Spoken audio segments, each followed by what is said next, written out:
Good evening, everyone. Welcome to Mac and Talk number 57 for Tuesday, April 13th. No, April 23rd, 2024. I apologize there. Mac and Talk is a Q&A conference call for anyone with Mac questions, whether you're considering the purchase of one or maybe you have a Mac, but you need some encouragement and tips and pointers to get started with VoiceOver. Or you could be a longtime Mac user with a question about an app or feature. For whatever reason, I am glad that you are joining us tonight in our already lively conversation or listening later on via the podcast recording. And before we get to our call, I just want to tell you about all the ways you can be in the know with what's happening at iBug Today. Our website, ibugtoday.org, it's a great place to register to be a member, which gives you emails that tell you about all of our upcoming events. On our website, you will also find the Mac and Talk link where there is information about joining the iBug Mac and Talk discussion list, and you can listen to recordings. On social media, all of our announcements do get posted. So Facebook, we are facebook.com/groups/iBugToday. Twitter and Instagram at iBugToday. And we do also have a YouTube channel. All of our previous workshop recordings can be found on the iBug Today website, but sometimes it's more convenient to use YouTube. And if you just look for the iBug Today channel, we have various playlists divided up into the topics. One of them is our iBug Mac training course. And we also have podcasts. If you just like to tell your smart speaker or your phone what to do or use a podcast app, you can find us there. iBug Buzz, iBug Mac and Talk, iBug Cafe, and iBug Apple Workshop. All right. As far as things coming up, we still have a pretty busy week. On Thursday, we have It's iBug's Life. All of these events take place on Zoom and in Central Time. And if you use the Zoom link to get into tonight's meeting, which you did because you're here, you'll be able to get into all of our other things that we offer as well. As I said, Thursday night, it's iBug's Life beginning at 7 p.m. And the topic this month is money management. Our facilitator, George Batiste, talks about various adaptations and life skills issues, and that's a great call. On Friday night, iBug Night at the Virtual Movies, beginning at 7:15 with a pre-movie social, followed by the movie at 8, which this week we are featuring Inside Man, that has a lot of great actors in it, Denzel Washington, Jodie Foster, and a few others Michael has mentioned that I can't remember. After the movie, there is a discussion and movie trivia. On Saturday, our iBug Apple Workshop, that is Saturday the 27th, I believe, from 2 to 4 p.m. And we get to talk about all the latest happenings at Apple and hear some great app demos and things. And then every Monday night, iBug Buzz from 7 to 9 p.m. And that is a really great call for all of your iOS, iPhone, iPad, Apple Watch, all those things, all those questions. Here we talk only Mac. At the other call, you can talk all of the other Apple and iOS stuff. And then next Tuesday, we have iBug Mac Buzz from 5 to 6 p.m. That's the first and third Tuesday. Actually, it won't be next Tuesday because, or will it? I'm not sure. But anyway, that's always the first and third Tuesdays of the month. And that is led by Herbie Allen. And it's a really great call. Sometimes he does demos, but most importantly, he's there for any questions you have, just like here. And then that's pretty much it. Oh, yes, we do have our iBug $500 shopping spree, our raffle. So if you purchase one ticket for $10 or 6 tickets for $50, you enter into our raffle, which supports the work of iBug Today since we are a nonprofit organization. And if you win, you get to spend that $500 either with an Amazon, an iTunes, or some type of tech gift card. All right. Now we are going to go around the room, say who you are and where you're calling from, And if this is your first time joining us, I am Chanelle in Houston. Herbie in Houston. I am Raheel from Albany, New York, upstate. Welcome, Raheel. This is Pete from Jacksonville, Florida. Welcome, Pete. Hi guys, it's Judy in Connecticut. Hi, Judy. Davita from Northern Mary Virginia. Davita, welcome. And I think I heard Mary Ellen. Welcome. Ellen from Scottsdale. Great. Deanna from Illinois. Welcome, Deanna. Anicio It, from Florida. Yes, welcome, Inicio. In Young from Georgia. Thanks. And welcome, In Young. Jasmine from Michigan. Welcome, Jasmine. Good evening, Candace. everyone. Marcy from Texas. Welcome, Marcy. And who else was speaking? Was that? Did I hear Candace somebody? Hi, it's Candace from Virginia. Yeah, welcome back. Nice to have you. Nice to be here. Thank you.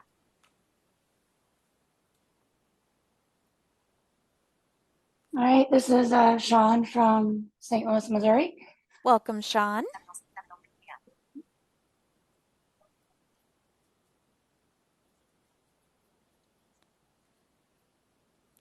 Chris from Las Vegas. Welcome, Chris. Dan, Southern California. Welcome, Dan. Bumi from Ontario. Boonley, nice to have you back. Welcome.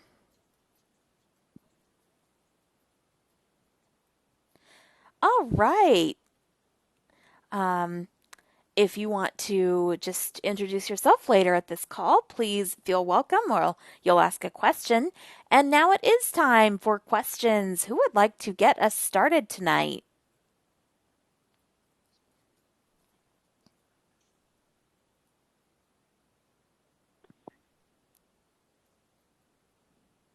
Hi, my name is Michael from Connecticut. I don't know if you guys could hear me earlier. No, we couldn't. Welcome. Thank you. I do have a quick question because I'm considering getting a Mac, and I was just wondering, like,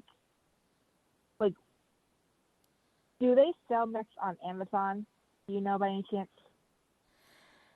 I have not looked, but they sell everything on Amazon. True. Yes, Jasmine. So they do. I purchased mine refurbished on Amazon.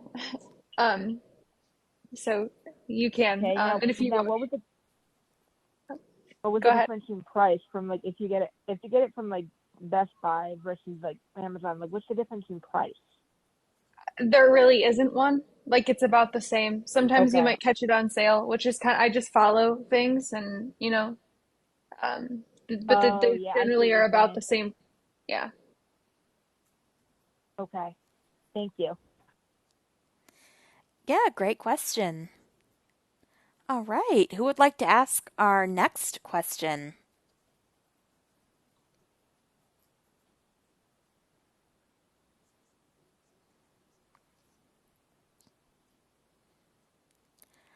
Oh, Dan, I see you have your hand raised, but we don't do raised hands here, so feel free to speak up if you'd like.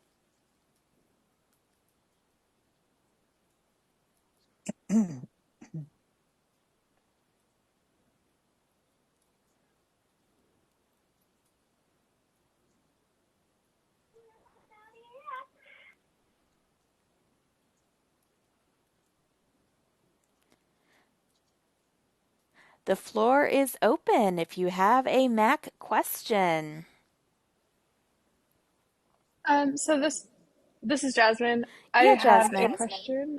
It's not really about anything we've gone over in class, but it's That's about like fine. aliases, and making aliases with links. I know we've probably discussed Oh, it before. I just don't really do it, so I couldn't remember how to do it. all right. Can anyone tell Jasmine if there's a way to make an alias that you can put on your desktop with a link?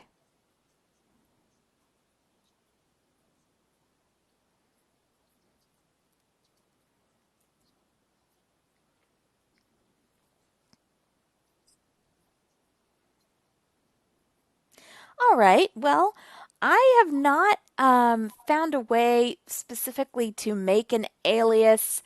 What you can do is like save a web page in Safari with Command S, and then you could choose where that's saved. This But is it's not. Herbie. Yeah, go ahead, Herbie. But you're actually wanting a shortcut to a link, right? She Not Yes. is. just Yeah. see. I just bookmark it. I don't even try to save it I as don't a. usually either. Someone asked me how to do it, and I was like, I don't know. Like, I can find out, but if there's a Have way. you looked into the? There is a share option in Safari. I wonder if that would work. Oh, okay. Oh yeah, Yeah. maybe. Something we don't talk about often in the Mac version of Safari, but there is actually a share option. So now it got me curious. Let's see.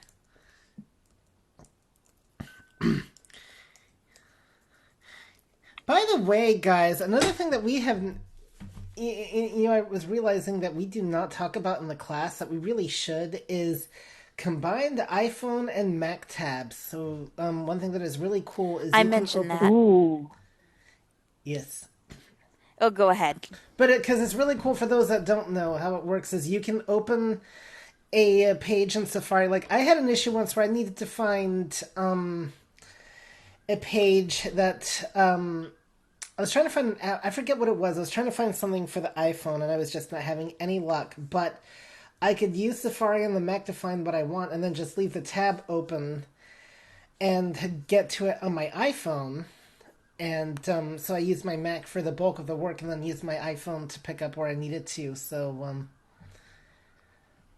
Yeah, I mentioned in how it's in tab overview, I believe, that shows all of your tabs that are open on both the Mac yes. and on iOS. But let's look at the share button. Let's see. So I've got add to reading list. This is ways to message it, definitely. So there's email options. You can save it to notes.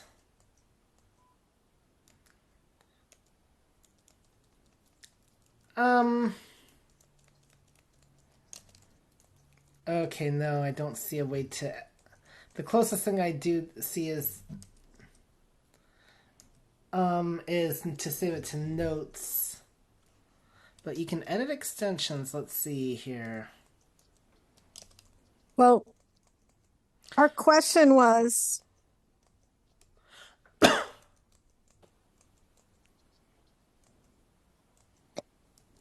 this is Davina, just so that I'm following. The question was how to create an alias, right? It was how to make a link. Can you Can you make? make a link, like an alias to link, or like a link, you know what I'm saying? Yeah. Yeah, that.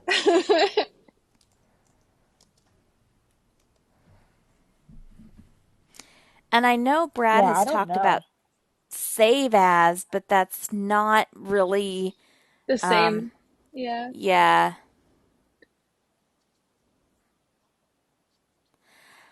So, and it seems like I had tried to look into that. Um, but yeah, Could Apple Accessibility help with that too? Try probably to ping not. them. I was gonna say. Probably not.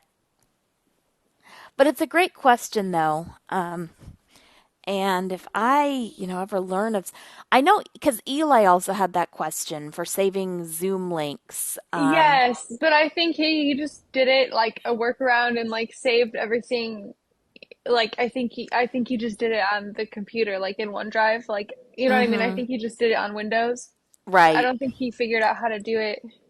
You know, I could be wrong, but I don't I believe. did figure it out on the Mac at one point, but then they weren't compatible with Windows. Hmm. Um, and when you do it on Windows, they're compatible with both Windows and Mac. So Hmm. Oh great, wow, I didn't know that. great question though. Just a little bit of housekeeping, and I've kind of been bad at this too. We do need to try to wait until the other person is done talking, say who we are before we speak. You wait to be acknowledged, and that just helps kind of keep a clean recording. But I do like all this participation in the conversation. So, does anyone have another question that we can attempt to help with? Hi, this is I do. This is GJ. Michael from Canada. Oh, GJ? Yeah, Oh Okay, go yeah. ahead. I have a question. How do I add or remove a widget on the Mac with VoiceOver? Ooh, good question. Because I know I could do it good. I know I could do it on the iPhone, but I just thought, oh, maybe I can give it a shot on the Mac and see what it's like. But I might need some help with that. Great question. Does anybody want to help GJ out? This is Herbie. Yes, Herbie. I don't do anything with widgets, but I think you. But there are definitely an option for. Can you create widgets or just access widgets from the like the notification center? Notification Center is a great place to start. You can add widgets that you, because there's those two places in the Right. Notification Center. Yeah, I just didn't know if you could add, if you added widgets from there, if you just accessed them from there, if that makes sense. But I know that's Yeah, I believe you can go to edit widgets there, and then that'll okay. let you. I don't do anything with widgets on either device, but that's where the option is definitely. And you get to the notification center because I knew that would be the next question with either VOO or VON. Oh, I should be making the students answer this question. Actually, VON won't get to the part with the widgets, I don't believe. All right. Well, VOO definitely will. Or function N is what I was thinking of. Sorry, Oh, yeah, that one. not VON. Duh. I always forget about function N. I know. Because it's But kind of hard to function- press. It is, but function N or VOO, either one of those will take you to the notification center. And if you VO right, you'll see the option for widgets. So, Yep. Interesting. Okay. Yeah, Thank so you. there's like mine has a grid and a list, and then to the right of that, there's an edit widgets button. And then if you go in there, you should be able to add widgets. Interesting. Okay. Yeah. Great question. Glad to have you. Thank you. Who has another one? I believe it was Michael. You were trying to speak up again? Yeah, I didn't realize TJ was talking. Sorry about that. It's okay, no problem. I did have one more question, and that is, so someone told me once that JAWS can go on the Mac. Is this true, or is this just a myth? Because I know someone told me that it could happen, and also if it is true, how do I do it? All right, Herbie, go ahead. yeah, that is a myth. There is no JAWS for Mac. Now, there are ways to run Windows on Mac, like through Parallels and Virtual Machine and all that, but then and you can use JAWS that way, but that's still through Windows, not actually the Mac. But if you want, if you want a JAWS-like experience, you know my thing. This they did introduce the Eloquence voices for the Mac as well as the iPhone, so you can do that at least. But yeah. Okay. Because I heard someone told me that they also had a friend that had JAWS like exactly on the Mac, so I didn't know what the deal was. They were probably using Windows on their Mac. Yeah. Oh, probably. Yeah. That's a good point. Okay. And actually, I do have one more question before I give it to whoever else needs it. So there's I know you can use like messages and whatnot. Like what I'm just thinking like say I get a Mac and then I learn like messages and all that stuff. Like how do I exactly get to messages from the main area? Like when you first go into it, you know what I mean? Like when you first turn it on. Does anyone know? All right. So if Hey, you get Michael, it's oh, oh I'm sorry, was that GJ? Oh, gee. yes, I Go was gonna ahead. say Oh, it should sync with your phone. So once you get it, mm. maybe we could like check it out and then we can Oh, like yeah, yeah. This is Herbie. that's a good Yes, point. Herbie. You're talking about. You were a little bit hard to hear there. So you're talking about messages on the Mac. Yes, So yes, I one am. thing I recommend is once you actually get into messages, is go to preference. I'm sorry, settings, and Okay.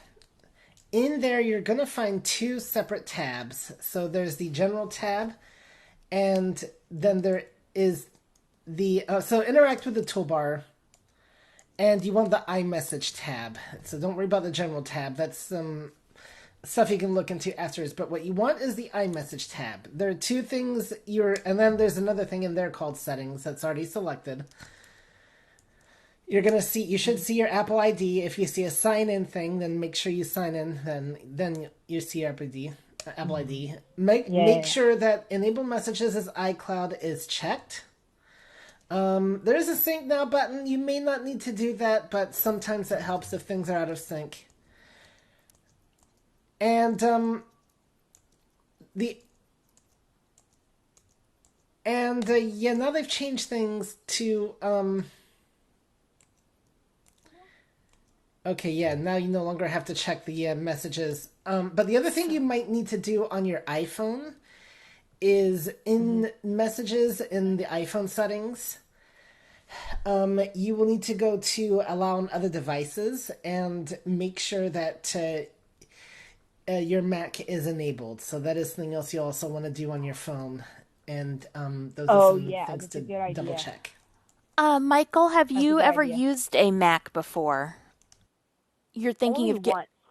Okay, so basically it's going to you're probably wondering too, how is it laid out like your phone or how there's some things that are this that will transfer over, but um typically the Messages app on the Mac is found in an area on the Mac called the dock. And so you'll Right. get to Messages by doing VOD and then moving around in your dock to find the app. Um, you can also Okay. get to it in the Okay. applications folder, but I thought you were asking at first how you would get to messages. But yeah, it's not going to work. Right. It's not going to sync up with your iPhone until you do all those settings that Herbie was talking about. And Okay. this is Herbie. Okay. So Yeah, Herbie. VOD. Just a fair warning, because I just want to mention this because I know Jasmine at least is working with an older student. So if you're working with an older Mac OS, there's going to be some additional boxes you'll need to check that they've kind of taken away in the latest Mac OS. So there's older boxes like allow text messages and blah blah blah, and now they've kind of just lumped it all into one. So it's really interesting how they Okay. keep making little changes that you don't know about till you actually look for them. Yeah. But thank you. That answers my question perfectly. Very good. Wonderful. Who So has the next. What? this is Herbie. Yeah, go ahead. So I am just curious because Chanel, I don't know if you've used them on the Mac, but for anybody, why would you want a widget on the Mac?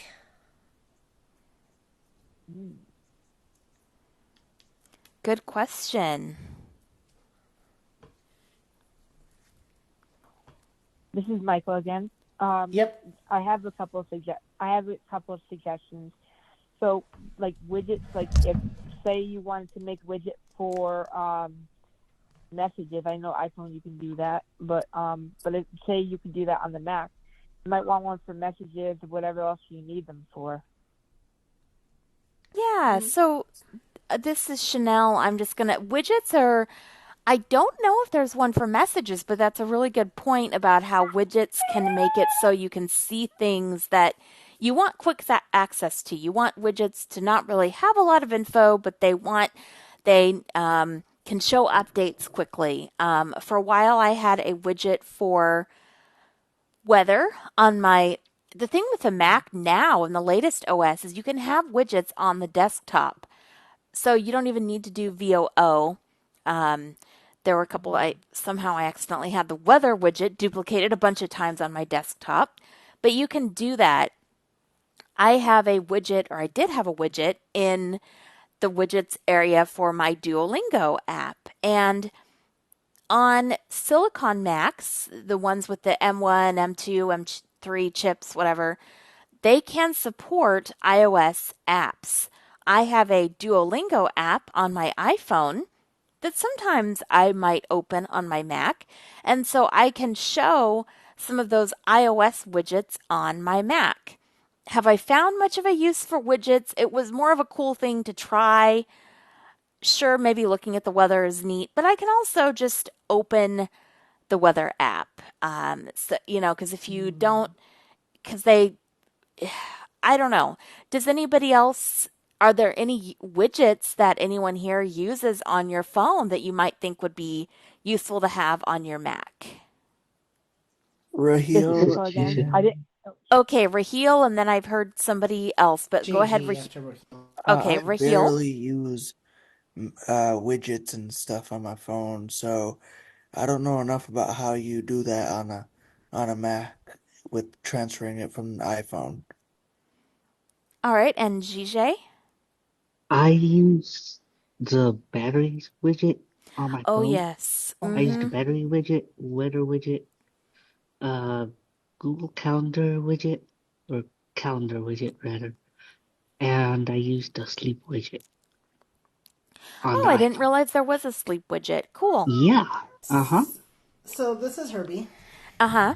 One thing I could tell you is that unless you have your keyboard configured in a different way, you might find the battery widget not useful on the Mac because all you need to do is hit VOF7 twice and you now get your battery status that way.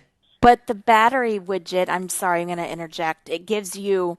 It doesn't do this very well on the Mac, but on the iOS device, it gives you the status of your Apple Watch. It gives you the status of your Bluetooth, or your like AirPods and anything that's Apple supported, that's charging or whatever. Mhm.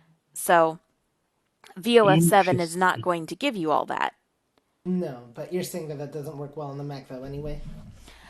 Well, the Mac shows some things that um, I just don't know if it shows every possible thing that the batteries widget on iOS can show. This is GJ again. Yes, GJ? I tried, because I have to interact to get to the widget, the battery widget, and so I usually just have, I think it's on my desktop, but I just press VO shift down arrow to interact with it. And Mm-hmm. then I find my Mac battery on the first, on the left hand side, and then my Bluetooth device, which is my headphones, on the right side of it. And it works with both devices, but I just don't find the Apple Watch battery on there because I have an Apple Watch, but I do have it popping up on the iPhone when I check on the battery widget. Yeah, that's true. That's because, yeah, the Mac batteries widget shows even the battery of my Apple. I have the Apple Magic Keyboard. And so I think that it shows that battery status. Now I'd have to go look again and create a widget and do that. But yeah, there are some differences, and I found sometimes I use widgets and sometimes I don't. This Does is anyone Michael have? again. Oh, yeah, Michael. I did not mean to say messages. I meant to say battery. I just Oh, wanted to clarify that. I meant okay. to say battery because someone did tell me about the battery widget. Maybe I was confusing that with messages. I don't know, It's but I just okay. wanted to let you No, know. that's fine. Yeah, yeah, but I just wanted to clarify that with you. Okay. All right, great. Who would like to ask another question?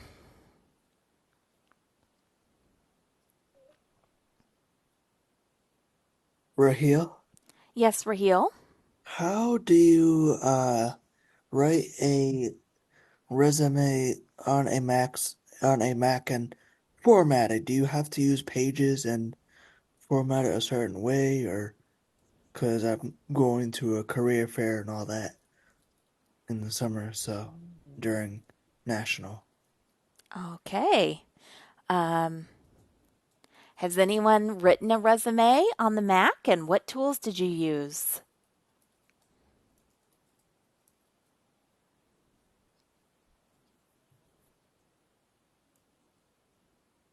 This is Herbie. Yes, Herbie.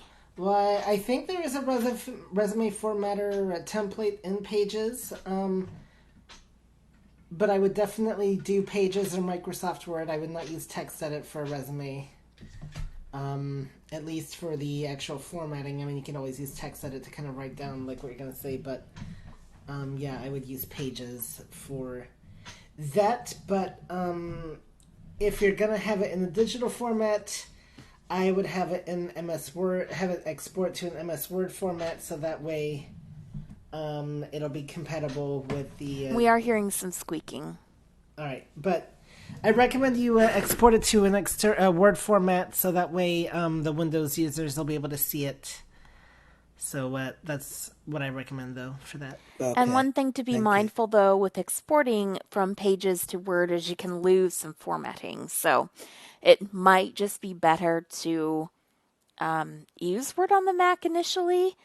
And I think, too, it's sometimes templates can be more or less accessible. I've seems to templates to me have always been a little bit confusing. I know once a long time ago, a career person, a career center, they kind of told me how the resume should be forwarded or started helping me format a few lines of mine, and then I was able to figure out. So yeah, you might find out what the or I don't know if you're supposed to have the resume before you already go. Um, but it might be useful to learn about the different resume formats out there and then try to create one yourself rather than using a template. But that's just my opinion. This is Eli. Oh, I'm sorry. Who was? Eli, and then Anicio. Go ahead, Anicio. Well, I was just going to agree with Chanelle that I have never found, and I'm talking primarily in Windows, but I never found the formatting, the various templates very accessible. So what I found is exactly what she said. If you try to find out you can find out what the various types of resume formats there are, choose the one you want, and then it's just a question of really find out use a good word processor as long as it has the ability to bold, underline, um, create your own spacing. I think almost it's really not that complicated. It's Excellent. more the content than the format, I think. Right. Definitely. Okay, Yeah. Eli, go ahead. Yeah, so I was just going to suggest that, I mean, resources vary from place to place, and if anyone has any suggestions that are more national, I should probably just do the research aside from using resources on LinkedIn or ZipRecruiter. But for screen reader specific users, a great resource is like the local vocational rehabilitation provider. So if you are familiar with whoever might provide that kind of first outreach assistance in your area, they oftentimes have someone that is pretty well versed in just getting your resume started and can guide you in that process. And they'll have templates that are screen reader friendly, and that kind of a thing. So it's really nice to have somebody in the industry that can guide you along. There's a lot of very, very helpful sighted volunteers that can just simplify the process. We absolutely can do all of the formatting, and when you're trying to make sure that you don't have Word doing any special things on you and all of that, sometimes it's nice to just have that kind of somebody with work experience in your pocket to basically make the most of both of your time instead Definitely. of fighting with formatting and that kind of stuff, because it can be really funny. I've definitely formatted some things that I thought were going to present very well, and then found out that like the emphasis visually was not what I intended, so yeah. Yeah, always good to. I mean, there are, um, you can kind of use text checker or whatever, but again, that's it. It definitely might be helpful to have somebody take a look. Great question. Who would like to bring up our next topic? This is Marcy. Yeah, Marcy. What is a VO command to determine formatting, like font size and Ooh, we are going to get into that next week. But yeah, does anybody know that? Want to give Marcy an idea of what that is?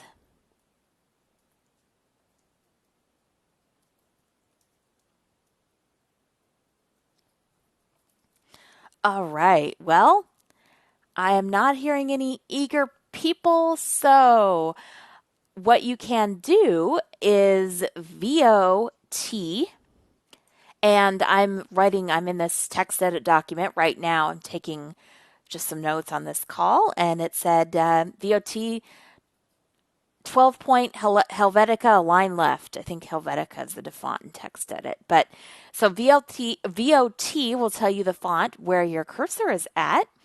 And you can also use the voiceover verbosity rotor, which is VOV, to change how text attributes are spoken.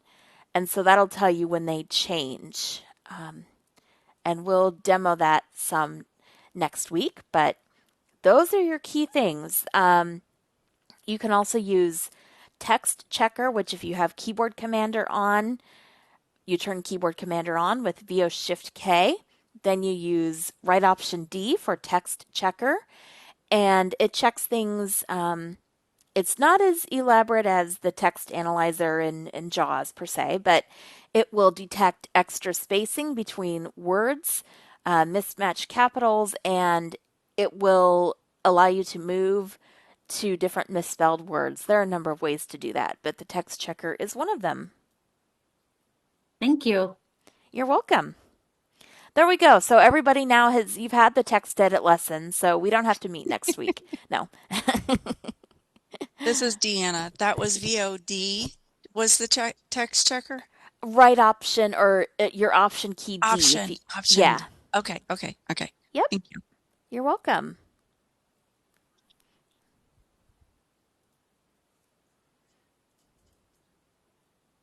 Well, this is Herbie. Yes, Herbie. Here's an interesting one. If somebody has tried to update their Mac and the file is corrupted, is there a way they can delete that update file and try again?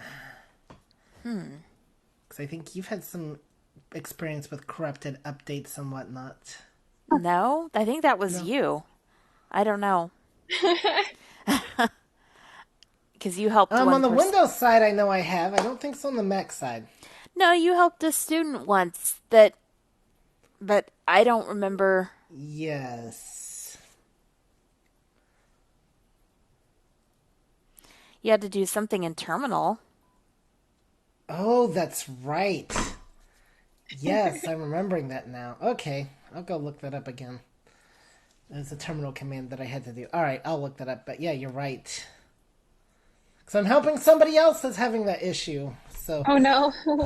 not at the moment, but so I have plenty of time to go look it up. But yeah, you're right. I'd completely forgotten about that. Yeah, I know it was one of those I didn't ask you about. And good question. Anyone else have a question?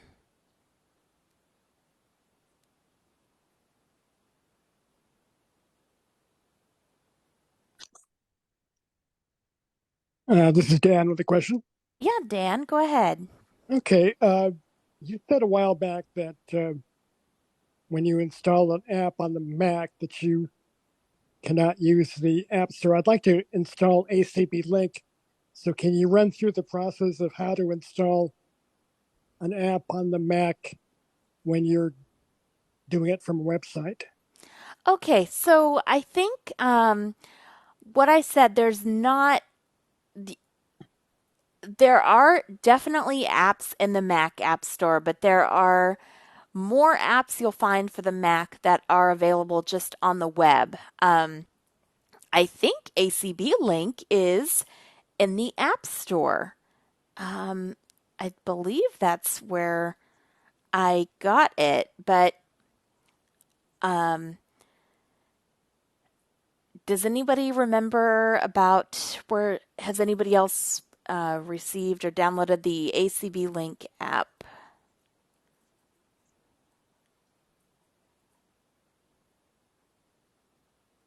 Okay, well, in general, when you go to a website and you find an app that you want to install on the Mac, what's the process to do it from the website? Okay, who would like to talk to Dan about installing an app for my website?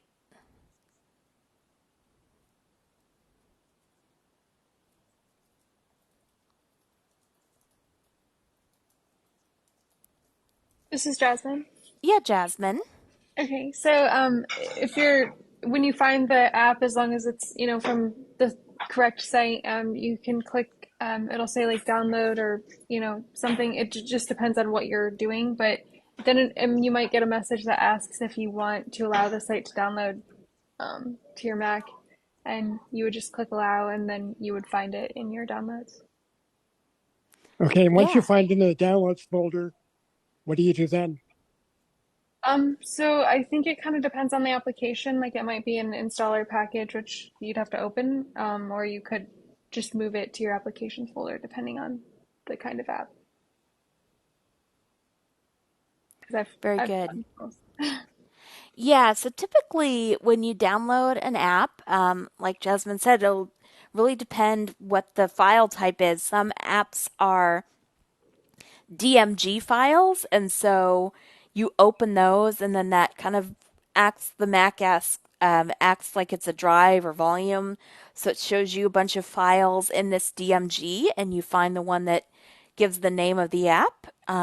It says whatever dot like Zoom. Well, no, Zoom is a different file type, but whatever. It'll say the name of the app dot app, and you copy that, and then you move it to your or you paste it in your applications folder.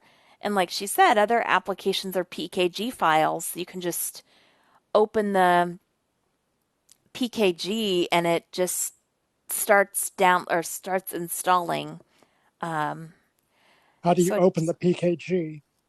you open it with Command O or Command down arrow anytime you want to open a file on your computer. Doesn't matter what kind of file it is. Command O or Command down arrow.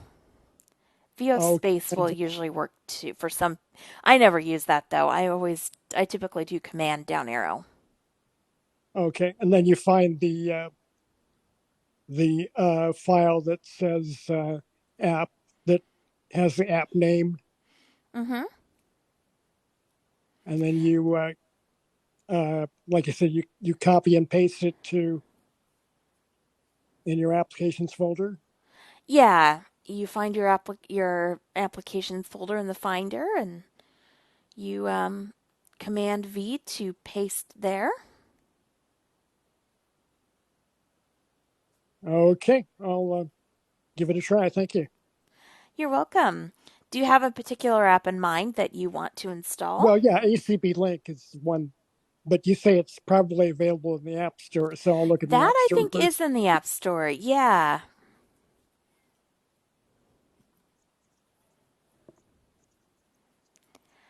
This is Uh, Shri. yes, Shri.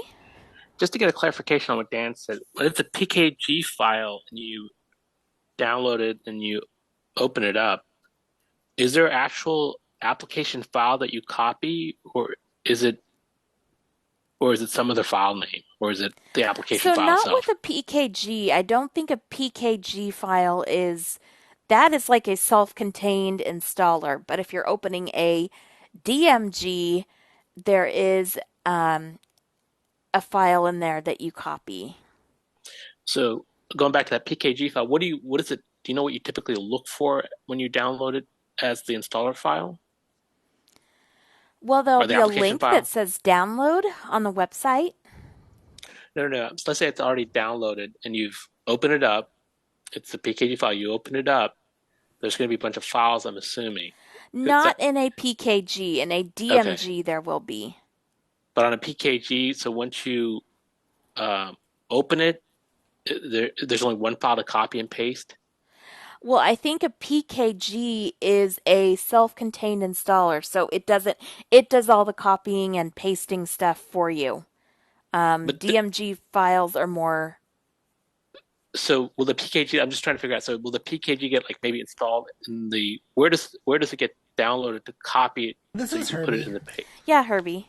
So PKG is simple. You just open it and run it. It's gonna. If you're familiar with how you install programs on Windows, it asks you for the directory and all that. You just leave it at its defaults, and you tell it next, continue, all that, blah blah blah.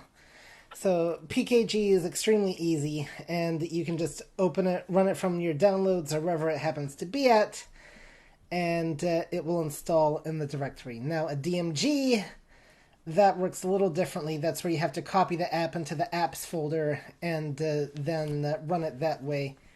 So PKG is very simple to So run. this is free. Yep. Just to get the clarification. So on the PKG, does it get downloaded to like your desktop and you copy it into the application? Where does it? No. Where? This is Herbie. Yeah, go ahead, Herbie. It's wherever your Safari downloads go to. So if you Okay. have it set to a default folder, then that's where it'll go to. If you have it save as, then you can choose the directory. So that just depends on your Safari downloads. It's just Okay. So that. once in downloads, like the other one, I understand because it's got an application file that you copy and paste. So if it's in your Yeah. downloads, what is it that you're copying to the You're not application? copying You're anything. not You just copying open the anything. You file. just sorry. Okay, so it doesn't get installed in the application folder. No, it does, but that takes care that This is when you Jasmine. open the PKG file. Go ahead, Jasmine. Yeah, just to say when you open the file, it basically just it runs through the installation process and then it puts it there for you, like the actual installed app. In the application folder. Yes. Okay, thank you. Very good. All right. Well, good luck with that, Dan. I was trying to see here for you if the ACB link is that in the App Store, but I'm pretty And this sure is it Herbie. is. Yeah, go ahead, Herbie. One thing I definitely recommend with both apps, whether it's the PKG or whether it's the app file, you're going to usually have better luck if you open it from the shortcuts menu front with VO Shift M and go down to open that way as opposed to doing Command O. Yes. But this is Herbie with an interesting technical question, if people want. Okay. And I did find. Yep, ACB link is in the App Store. And go ahead, Herbie, with your techie question. Technical question is this. So occasionally I run into an app that just will not run no matter what I do. Is there anything out of the ordinary that you can try other than, like I've tried, setting the, checking like privacy and security, nothing shows up in there.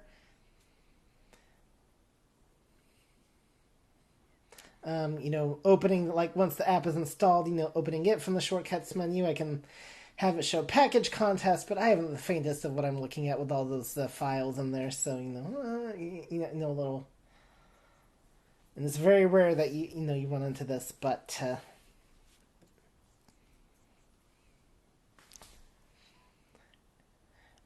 yeah, but that's why everybody should be afraid of the questions that I ask. They're not usually this simple. Well, I would try VOCR to see what's, on the screen. Sometimes that's your best bet. Right. But well, again, if the app doesn't even open, though, like, are you going to see right. anything? Because there's nothing actually that you're thinking about, like a blank app that right opens, but I'm talking about it doesn't even open in the first place. So your question is basically how to deal with an app that doesn't even open? Exactly. Jesse Smith has left the meeting. Well, I don't know. Yep. Guess that'll have to remain one of the unsolved questions. It will. Okay. This is free. Yeah, Yep. Shri? Would it show up that it is on the screen at all? I don't see any evidence that it does because there's nothing. If there's nothing in Command Tab, there's nothing in like the item and the window chooser. Um, an app you can experiment on that I've had trouble with ever since Sonoma is Ponte's media downloader. Anything I try, I cannot get it to. And it says that they've even had updates, but there's nothing I can do to get it to show up. So that is a specific program that I've had issues with. Tweezcake was another one, but they did an update and they actually fixed it to where now the actual proper thingy installer works, like the actual M1 installer.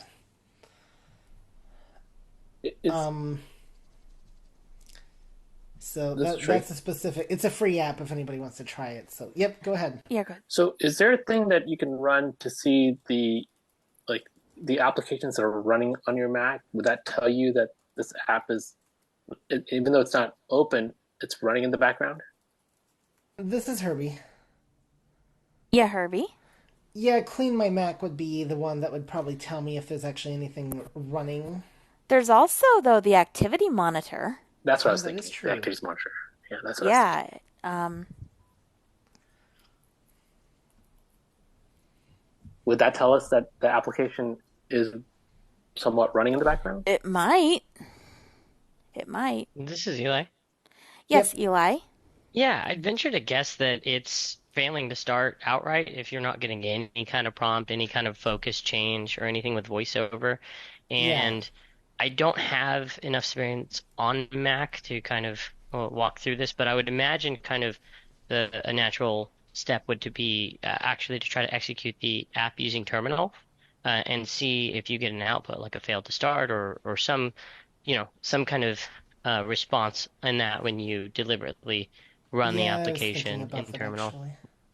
Yeah, that's kind of when if you go into the show package contents and then you go into there's a folder inside there called Mac OS, and then there's something called the unit that'll run in the terminal, and doesn't really give a whole lot of info, but it's worth a try. All right. And this is getting pretty advanced. I don't. It is. But this is the kind of stuff I've tried to do on Herbie's computer. Normally he gives his computer to me, and I try to look at the apps and see if I can get anything to work. Well, because I like playing around. Chanelle is the one who built a Mac before breakfast. No, that's quite enough.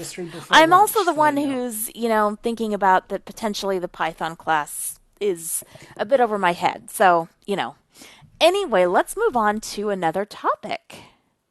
Before we move on, I just want to reassure everybody, because we do have new Mac people, students and all that. This is a thing that you're not going to run into 9 times out of 10. So this is a very extremely rare thing. This is because he wants to do, yeah. This is Deanna. I have a question. Oh, thank you. Go ahead. I was trying to be reassuring. That's unusual.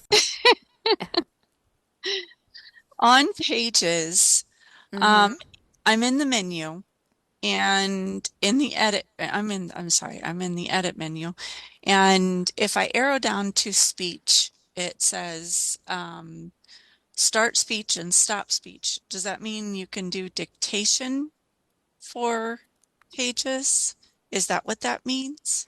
I think that is, but I thought it would have said start dictation and.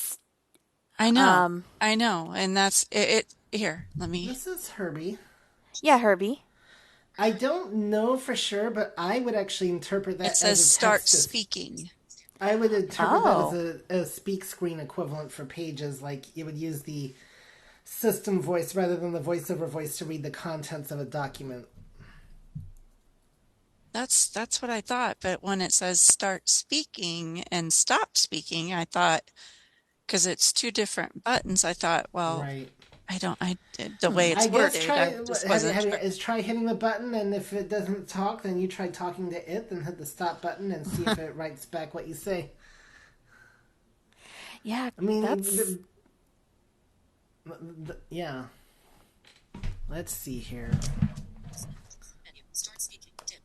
I'm not thinking about it oh, right but it's away. dimmed. It sounds It's like in her dimmed. menu, so she can't Yes. use it. Yeah.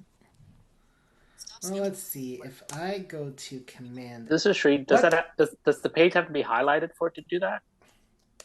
Like, does the Oh. text have to be highlighted? So before we do this, who can tell me the Mac students right now? What am I doing to create a new file in Pages?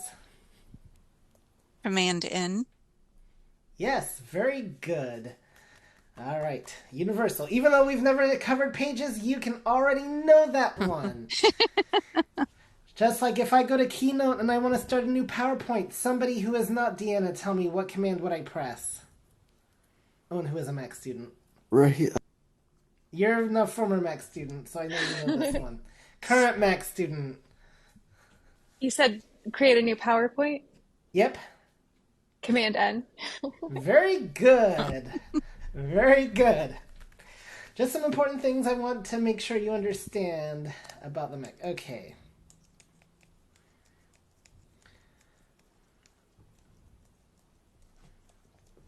Okay. I was Okay, just so where's playing. the start So speaking menu again? Button again? Oh, I have a start speaking too, but yeah, sorry. Go ahead, Harvey. Oh, it's the speech sub menu and edit, right? Okay. Yeah. Okay, so my stop speaking is dimmed, but the start speaking is not. Let's see.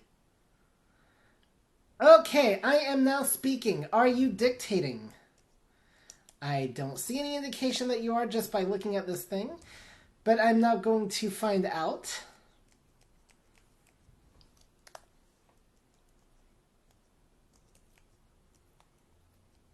Oh, stop speaking is dimmed. Okay, so I'm going to do test number 2. This is a test. Now I'm going to edit again.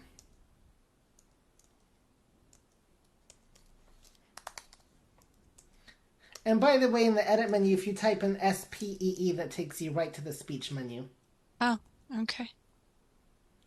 Oh, but now start speaking is dimmed. Okay. Try to highlight it, Herbie. Yeah, good question. Oh.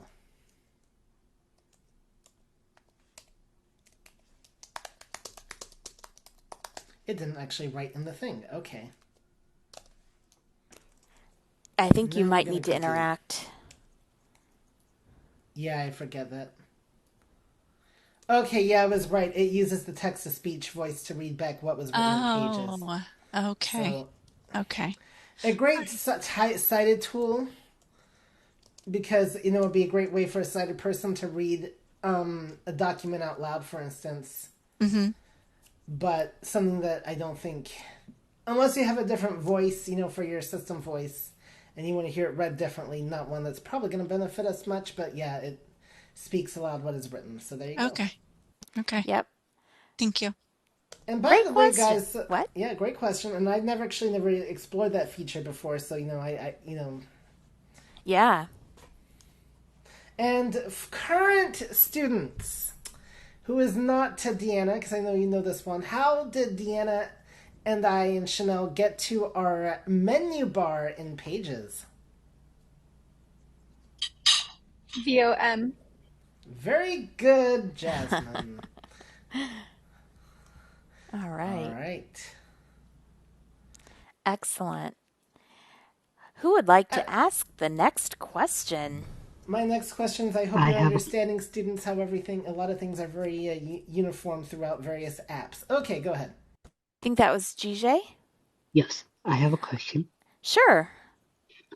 So when you're checking, you're writing like iMessage or text message, what's the difference between your when you're how you have your left and right arrow keys? What's Uh-huh. what's the difference when you're like holding your option key and your left or right arrow key. Ah, okay. So I think you're trying to ask, is there a difference between left and right arrow by themselves and holding option left and right arrow? Is that what you're saying? Yes. All right. Who can answer his question?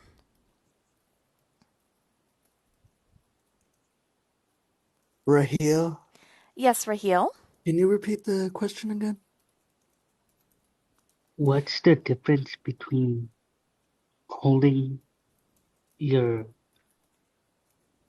option key and your left or right arrow key?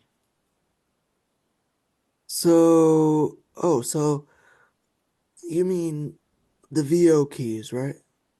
Yes. Okay, so if you turn on the feature, the quick, the arrow key quick nav, you don't have to hold the keys at all. If you if you leave it off though, you have to hold the control and option keys to navigate. Yeah, that's a great start. So when you're navigating around your Mac, it's definitely useful to press VO left and VO right. That kind of moves from item to item. When you're in text, yeah, like I think you said editing a text message or an iMessage. Yeah. Yeah, so when you are editing if you just press the left and right arrow keys, if you press right arrow a bunch of times, that'll go to the next character. If you press left arrow, that goes to the previous character. And when you add option to that, that goes to the previous and next word. Option right arrow goes to the next word. Option left arrow goes to the previous word. Um, if you press the up and down arrow keys by themselves and you're in a text field, that goes to the previous line and then the next line. And you can use command. When you're in a text field, you can use command and all of the arrow keys. Like command up arrow goes to the very beginning of the text, command down arrow goes to the end of the text, command left arrow goes to the beginning of the line you're on, and command right arrow goes to the end of the line you're on. And that's a great practice. Remind me for my lesson on text edit next week because we get to cover all those. So, yep. But I'm Does that saying is that too, answering your question? I hope. yeah, but I'm also like wondering, would it make a difference if I have the quick nav turned on and I'm pressing my option left arrow? That shouldn't matter with quick nap. So if you have quick nav on, you you wouldn't need to press your control option with left arrow or right arrow. If you had quick nav on, you could just press the left and right arrows by themselves, but then that would be a problem if you wanted to navigate by characters, but you had quick nav on, you would have to you'd have to turn quick nav off so you could use left and right arrow to move by character. So the best way is just to go ahead and play with this stuff to figure out exactly what it does. The voiceover tutorial might be really helpful for you I don't know if you've done the voiceover tutorial because it introduces all the gestures, and I think there's a part in there about editing text. I'm not sure. It's Mary Oh, Ellen. Yes, go ahead, Mary Ellen.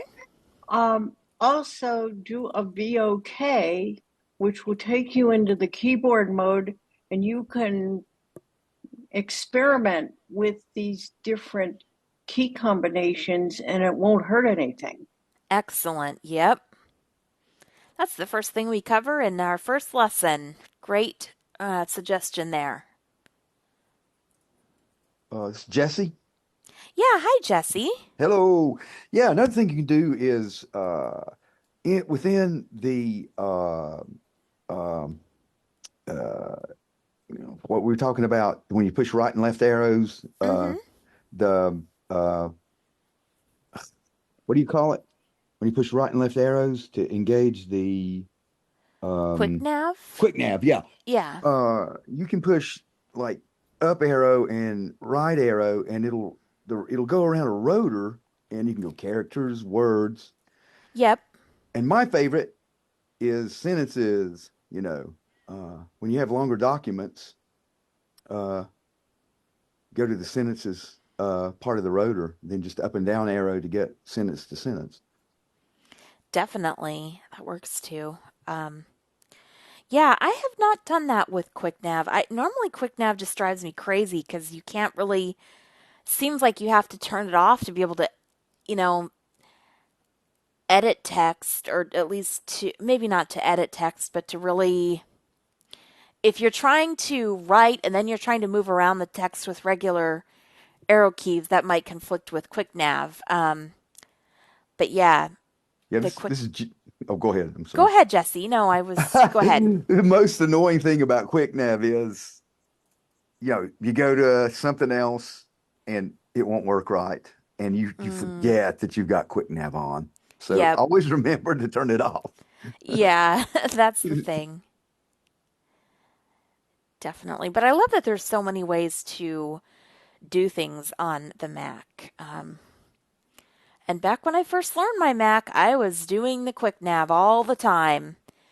Um, but you can use things as you need them, and they're still there if you want them later. So, This is Eli. yeah, Eli. I just wanted to say really quick about like just when we're discussing keystrokes here, something that is important to note, and it's not that it's actually voiceover is a lot more distinctive than other screen readers that we won't mention. But basically, anytime you're utilizing uh the VO keys, you're executing. I'm sorry,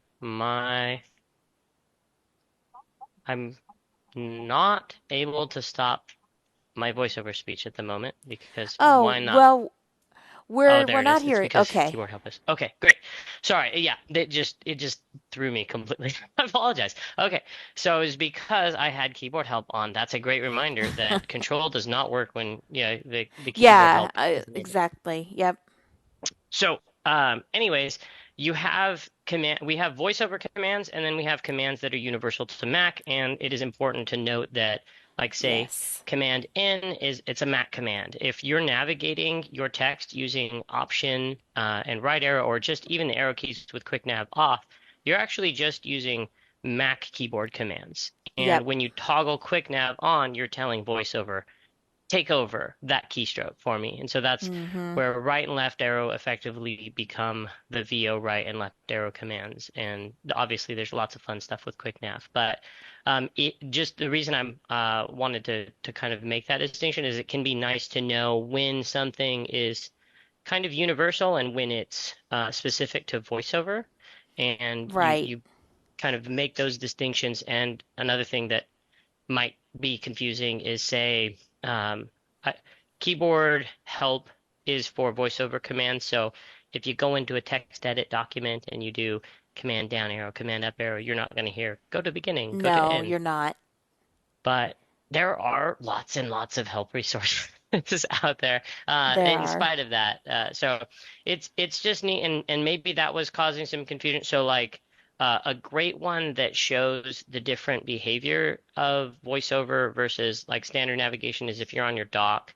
Um, we really like hearing those separators, and VO right arrow really gives you a lot of handy options. Now this is talking to me again, but it gives you a lot of context that you don't necessarily get otherwise Yep. when you're navigating with the arrow keys, and it handles the standard behavior of like looping back around to the beginning of your dock, whereas you have to toggle the kind of loop around. So by default, you get a little more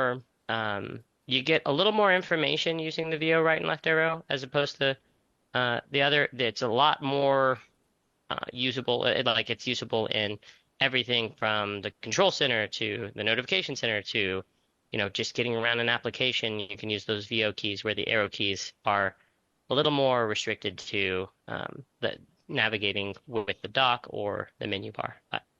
hopefully that's helpful to kind of appreciate that we get lots of help with voiceover and we get a lot more commands available to us, but we are blending those worlds where when you do Command O, that's a command you can give to anyone that's a Mac user to use to open a file, or Command N, or Exactly. yeah. Yep. Excellent points. Thank you. This is Deanna. Yes, Deanna. I did find dictation at the bottom of the edit menu. So Great. And if you have it set up, you can also start dictation by pressing the FN key or whatever key you've designated to start dictation. You press that twice. And to stop it, you press it once. oh, nice. Uh Okay. huh. Yep. Thank you. I mean, you can go into the menu if you want, but if you have Mhm. already set up dictation, you can do that. Okay. Thank you. You're welcome. This is Marcy. Yes, Marcy. What is the proper way to eject removable media from the Mac? All right. Does anyone know? This is Herbie. Yes. All right, so what you want to do is from your desktop or wherever, point to the drive, and then just do a Command E, and that will eject. Thank you, because I had an SD card that I just took out and the Mac said, you have not ejected this card properly. And I was like, oh my goodness. So this is Herbie. Yes, Herbie. I mean, you're not gonna kill it, but whenever that happens, what you need to do is go to your notification center, and you can just dismiss that notification. But Okay. yeah, Command E on the device will safely eject it. Perfect. Thank you. This is Jesse. Yes, Jesse. Uh, yeah, I do it a different way. I go into the sidebar uh, where the media is listed in there, and then you uh, get VoiceOver to read that particular media. Then you interact and VO write to the eject button, and usually VO space on that eject button, and then usually I have to wait about 5 seconds and then just pull the SD card out. Um, I know with Logic Pro at least that you have to uh, close Logic Pro first and then push the eject button and wait 5 seconds and pull out the SD card. So I don't know if all apps are that way, but at least with Logic Pro you have to close it or your dialogue will come up and complain So this is not Herbie. ejected properly. Yes, Herbie. So first of all, I just want to translate what Jesse was talking about earlier. What he does is he goes to the sidebar, and then he finds the device with VO right, and then he does the item chooser, which is VOI, and goes down to the eject button. But I think you'll find Command E is a lot a little bit quicker. And yes, usually you do want whatever you're ejecting to be not doing anything, otherwise it probably will throw a fit. And yes, you do have to wait a few seconds before it completely ejects. So I think it goes through like a little bit of some So kind of process. Yeah, this go is ahead, Eli. Eli. Yep. I figured I'd throw one of Herbie's favorite questions. Where can you find that Command E if you were to have forgot it? Where would that have Yeah. been? Where would we be able to find that? Thanks, Eli. Uh, Well, yeah. we've been harping on it. It's in there. It's right at our fingertips. We maybe I think Deanna gave the answer to this earlier. I did as well. So like we Jasmine both did. have. I was kind of waiting for Yes. somebody else to pick it up.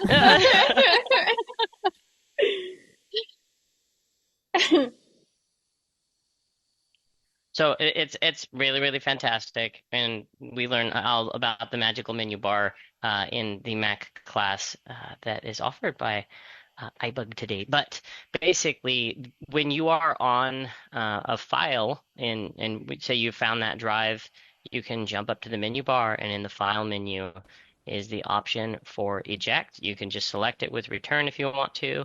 but it also tells you it's that Command E. So Yep. as we've covered, there's lots and lots of fun ways to eject a drive, but And I think if you're focused on the drive too, if you're pointed to it, you can do VO Shift M, our magical context Yes. there menu it is. command. So there you go. So this is Herbie. Yes, Herbie. One other thing I do want to mention, because this definitely confused me at first, is you will find that a lot of keyboards have an eject button, Yep. and that is not the same. Well, what that does is that is for like if you have a CD drive and you want to eject the CD, that's what that eject button does. So This is Shree. Yes, Shree. So, somewhat related to this question, so when my Mac goes to sleep, when I wake it up, I'm getting a message from one of my drives saying that I didn't properly eject it, even though it's yeah, one of my backup drives. Is there a way to prevent that message from popping up? Oh, good this is question. Herbie.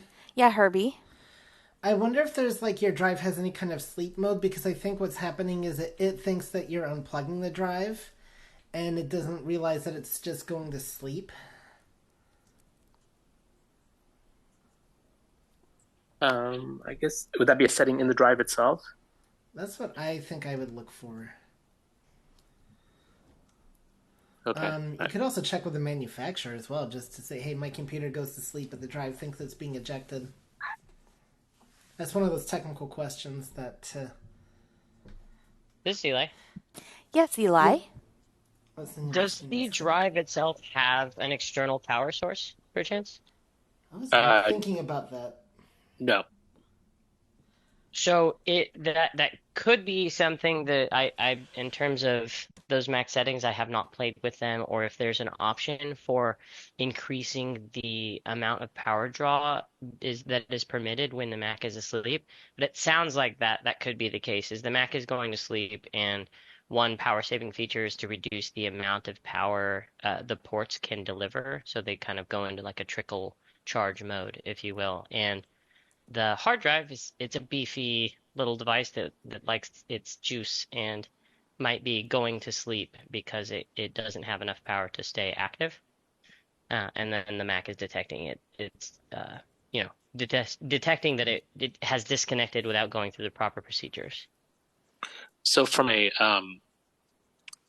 hardware perspective, I guess, does it matter that it goes to sleep and I just wake it up? Like, because I'm assuming when it does that, nothing's being This written is to the Herbie. drive. Right. Yeah. Yes, Herbie. I don't even know if it matters, because we have, with the modern drives, if they even go to sleep or not themselves, like the actual main hard drive. Like, I don't know if it even matters, honestly. Because it's not getting pulled. Like I'm not removing the drive at all. It's just Do you No. happen to have do you have any auto backup kind of protocols running now? I have I have two drives that are connected. One's running Time Machine, and one is just a manual backup. Okay, and which one is the time machine backup the one that's doing this, or? No, I was afraid you're going to ask that because I got to find out which drive it is. I wasn't paying attention. I just heard it Okay. just saying. Yeah, I would definitely check that. Obviously, with Time Machine, that could be the concern. I don't think that you're at risk really here when it comes to just that notification. The reason for going through the eject protocol to begin with is because it's kind of giving that firm stop. You're at risk of corrupting data by unplugging a drive without disconnecting it. But if you're not actively transferring files, there's really it's a non-issue. It's just a precaution. That makes sense. So I would say if it is the drive that is handling your time machine backup, that could be more concerning if you're actively in a time machine and the computer goes to sleep. There's a file transfer in progress. It will correct itself in that regard. Like that, there's lots of really awesome and fancy programming that goes into backups and ensuring that redundancy occurs properly. But I definitely think that one of the things in terms of just eliminating the issue, it could be the way that USB ports deliver power in sleep mode and I'm not sure how much Mac OS allows for customization of that. So it could be just fundamentally the drive thing. But yeah, I don't think you're at risk for any data loss at this point though. Okay, great. Well, hopefully there's no problem there. And yeah, I have not seen, I don't, I guess you could, well, I don't even know if the disk, there's a utility in called disk management. What is it called? Um, on the Mac. But yeah, I don't know if that would be any help or not. But hopefully Disk everything utility? is okay. What? I'm Oh, sorry? Jesse, Yeah, disk go ahead, utility? Jesse. The disk Yeah, utility disk app? utility. Yeah, Mm-hmm. I don't know if that would be useful at all, but excellent. All right, but let's move on to a new question. We have Raheel. about okay, go ahead, Raheel. Is there a way that, when I open my lid, sometimes VoiceOver freezes up and, and finger ID, the finger recognition doesn't always work to unlock it. And when I type in my password, it doesn't make all these clicks like you do when you start up the Mac. It makes a click, click, and then when you wake it up, sometimes when the VoiceOver is frozen, it doesn't make a clicking noise when you're entering the password, and you have to go by your own, judgment, and you hit enter, and then it logs me in and VoiceOver speaking again. Is there a way to fix that? This is Deanna. Yes, Deanna.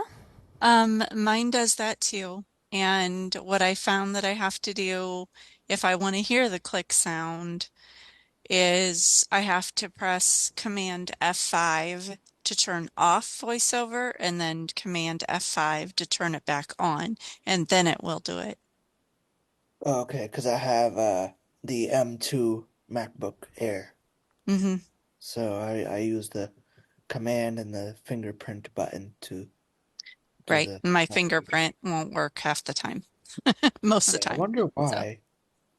I'm not sure. I've Yeah, redone so it a couple times. that's a great idea. Turning voiceover off and back on again will usually fix a lot of problems. Hmm. Okay, thank you.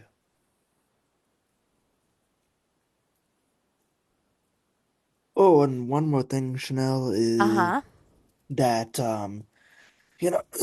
sometimes I have to like relaunch the Finder window because I keep getting like a dinging noise when I try to hit Option M to open up Mail or Option S to open up Safari.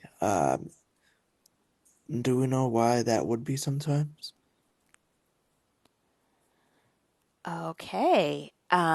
Did you make sure your keyboard commander is on? Yeah. All right, so you've pressed VO Shift K, or wait a Hmm. minute. Yeah. No, I'm just saying like I have it set to where I could open a shortcut with Option S, Option M, but it makes Yeah, that that's keyboard beeping. commander. Yeah, it's on. But it makes that beeping noise sometimes to the point where I have to relaunch the Finder window and sometimes it works. Okay. This is Shri. Who? Yes, Shri. I mean, I'm not sure. For me, when I hear that sound, I typically force quit something, and then I'll constantly hear this little ding sound in the background. Um, that's I know that I force quit something, and I have to do something else in the force quit for that sound to go away, or I just reboot my Mac.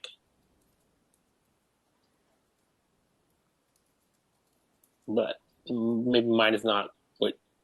Maybe what I did is not what you did. Yeah, how are you closing the Finder window, or what do you? Um.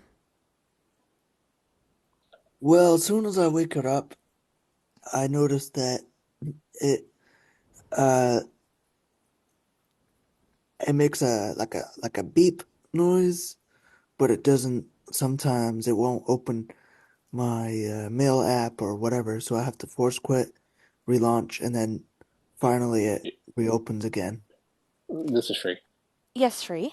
Yeah, that's why, because you force quit it. There's still, I think if you go to your, I can't remember if it's the Windows chooser, it'll tell you there's a force quit that you have to close it out. That happens to me too. Because I force quit the Finder, there's still something else that needs to be closed for that sound to go away. Or, like I said, you can reboot. That'll go away too. How often do you have to force quit your stuff though? Because I don't. You shouldn't have to, but you said you force quit your Finder. Well, no. As soon as I wake it up, I hear a dinging noise to the point where I have to force quit, and then it responds. Right. I'm just saying because you force quit, from my understanding from someone who's cited telling me that there's something on the screen that you have to close. Mm. That's why I think like Windows Chooser is there, and then you find it, then you exit out of that, then you don't hear that sound. Okay. Yeah, That's what I've been told. VOF1, F1. Yeah. And I wouldn't, so the Finder is not, you can relaunch your Finder, but it doesn't actually, you That's what I can't meant. quit your Finder. Okay. So, Yeah, I would always But try what, oh, I'm sorry. Go ahead, Shri. no, I was going to say, isn't it still when you're doing that? Aren't you going into the force quit where it's telling you Yes, about you the are. Finder? So you are kind of you can't force quit it, but you're kind of relaunching it. Yeah, yeah, yeah. Um, but I would see what you could do first just by toggling voiceover off and back on. When you turn your Mac on, give it a few seconds. It doesn't need a long time since it's a brand new Mac, but make sure you fully enter the password and then give it some time. Also, you can, I don't know how much your Mac goes with you to places or how much it's used by other people, but you can either increase the time that it takes for it to fall asleep or increase the amount of time needed until you actually have to enter a password to log in. Those are options too. And that is in yeah, system settings and lock screen. yeah. I keep it on overnight, and I just close the lid at night. Or is that an issue that, uh, or should I like shut it down every day or every night, and plug it in before I go to bed? Um, well, you shouldn't have to. I mean, you plug it in when the battery goes. I mean, I just always leave mine plugged in because it's just sitting here. But um, let's see. We have This is only. free. Yeah, go ahead, Shri. No, I was gonna say, isn't it gonna still go to sleep even if you don't close the lid? That's if you have like Yeah, Hibernate. yeah, So yeah. This is Eli. Yes, Eli. Yeah, I was gonna say it definitely, even leaving your laptop plugged in nowadays, they are very smart, just like your phones. There's no harm in leaving your computer on. Obviously, you want to. Sometimes there are things in programming where you get better performance if you reboot a program that's behaving erratically or something, and there might be something that got lost in in the fray. But for the most part, I mean, we hardly ever shut our phones off or reboot them with modern hard drives and everything. There's no reason there. And actually, just a quick follow up on that kind of backup and the drive disconnecting. I did just double check, and there are settings in battery where you can prevent the default setting seems to put your hard drive to sleep anytime there's an opportunity. And that setting might be one that you want to set to only when the Mac is on battery or something. It's a power save precaution. And then there's also, if that doesn't get rid of the issue for your drive disconnecting, there's another thing to not allow the Mac to sleep when the display is off. The first setting that I just talked about is going to save you a whole lot of pennies per year. The second setting is a little more impactful if you choose to not allow the Mac to sleep when you're not using it, obviously. That can have more of an impact. this is a desktop. It's not a laptop. It's a Right. studio. Okay. There's no monitor connected to it. So with the studio, that it's still display is a a generalized term here, like you're navigating the interface. It's Mhm. still going to put your computer to sleep when the display is quote unquote off or not in use. So you can look at that in it. It would be actually for the studio is I'm assuming that it's going to be power options instead of battery, but the same. Okay, I'll look at it. Thank you. Yeah, of course. Excellent things there to look at. I hadn't thought about those, but yes, they're definitely there. And with that enlightening discussion, our evening draws to a close. Thanks everyone for coming, Thank and you. definitely come to some iBug events throughout the month. Otherwise, we will be back here on May 28th. Thank you. Yep. Thank you. All right. Good Bye. one. Good hearing you Hi, have guys a good again. evening, you guys. You too.